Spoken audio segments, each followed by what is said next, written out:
মাশাল্লাহ একটা কবুতরের বাচ্চা থেকে অনেকখানি মাংস হয়েছে।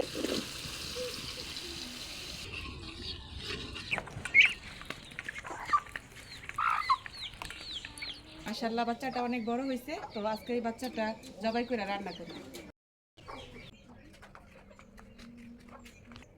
দেখতেই থাকুন আমি কিভাবে গরম পানি দিয়ে কবুতরের বাচ্চা পরিষ্কার করি। পানিগুলো একটা পাতিলের মধ্যে ঢাইলে নিলাম।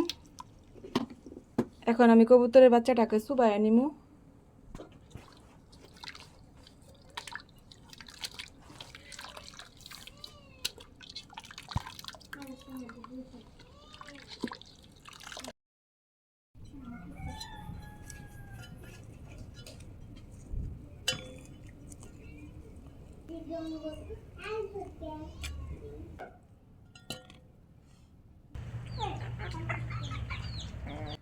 এই তো বাচ্চাটা পরিষ্কার করা হয়ে গেছে।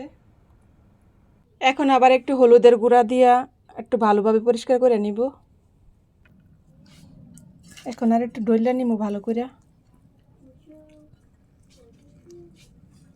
একদম পরিষ্কার করা হয়ে গেছে, এখন আমি ধুইয়া কাটটা নিব।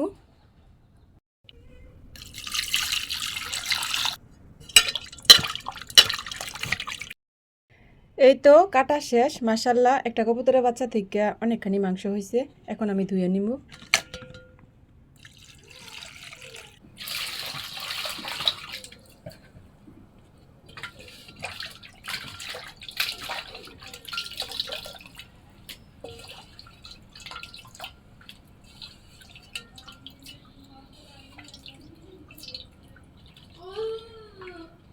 এটা দেখুন মাশাল্লাহ অনেকখানি মাংস হয়েছে।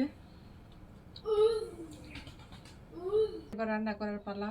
মশলা কষানো হয়ে গেছে, এখন আমি কবুতরের মাংস আর আলু দিয়া আর একটু কষিয়ে তারপরে ঝোল দিয়ে দিব।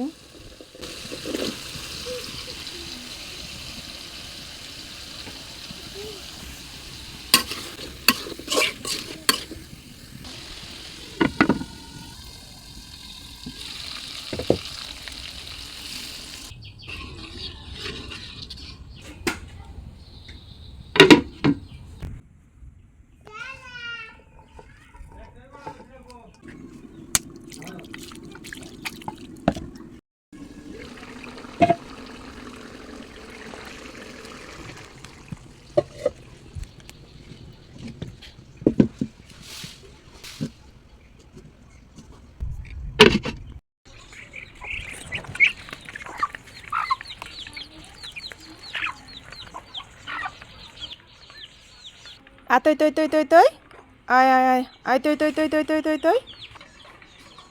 কবুতরের মাংস রান্না হয়ে গেছে, নামিয়ে নিলাম। তো ভালো থাকবেন সবাই, আল্লাহ হাফেজ।